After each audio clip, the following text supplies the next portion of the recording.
지난 9월 9일 서울중앙지방법원에서는 일본군 성노예제 손해배상 소송의 5번째 변론기일이 있었습니다. 소송은 2016년 20여 명의 피해자들이 일본을 상대로 냈던 손해배상 소송에서 시작했는데요. 당시 일본 정부는 우리 법원이 보낸 소장을 여러 번 반송시켰고 재판은 3년 만인 2019년 11월에서야 열렸습니다. 그런데 한 달 전인 9월에 5번째 재판이 열리기까지 이 긴 시간 동안 일본 정부의 모습은 단 한 번도 볼 수 없었는데요. 대체 일본은 무엇을 방패로 이렇게 재판의 얼굴조차 보이지 않는 걸까요? Ask Again, 오늘 이야기해볼 주제는 일본군 위안부 문제와 주권 면제입니다. 일본 정부는 주권 면제에 따라 이 문제에 손해배상 책임이 없다고 말하며 소송 각하를 주장해왔습니다. 여기서 주권 면제라는 건 나라 간 주권이 서로 평등하기 때문에 국내 법원에서 외국 정부가 재판받을 수 없다는 국제법상의 개념인데요. 쉽게 말해 일본 정부는 한국 정부가 더 공정하거나 권위 있는 것도 아니면서 일본 정부를 재판할 권리가 없다, 이렇게 주장하고 있는 거죠. 하지만 정말 이 개념 하나로 일본 정부는 우리나라에서 재판받을 수 없는 걸까요? 국제법상의 많은 규칙들은 조약이나 관습, 판례 등이 쌓이면서 점차 자리 잡게 되는 개념입니다. 그러니까 절대 불변의 원칙은 아니라는 거죠. 주권 면제 역시 예외를 두는 경우가 있습니다. 이미 여러 판례에서도 국제범죄, 반인도적 범죄에 대해서는 주권 면제를 적용할 수 없다는 내용들이 언급되고 있는데요.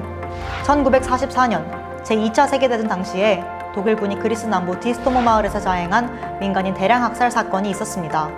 이후 희생자 유족들이 그리스 법원에 손해배상 청구 소송을 제기했는데 그리스 법원은 이에 대해 제소된 학살 행위는 강행규범, 즉 누구나 상식적으로 지켜야 한다고 보는 보편적 원칙을 위배하였기에 독일은 주권 면제를 묵시적으로 포기했다, 이렇게 판시한 바가 있습니다.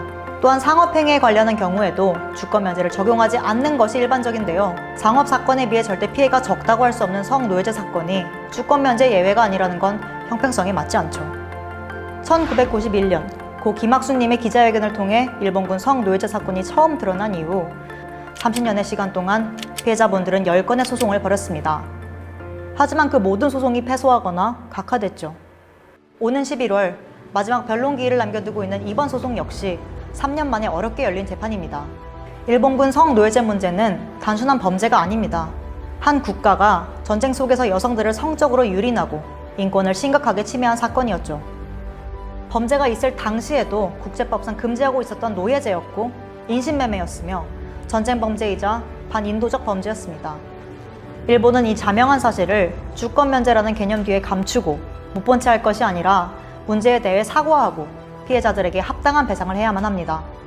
피해 생존자 대부분이 모두 고령인 지금 한 번 한 번의 재판이 어쩌면 살아생전 정의가 회복되는 걸 볼 수 있는 마지막 기회가 될지 모르니까요.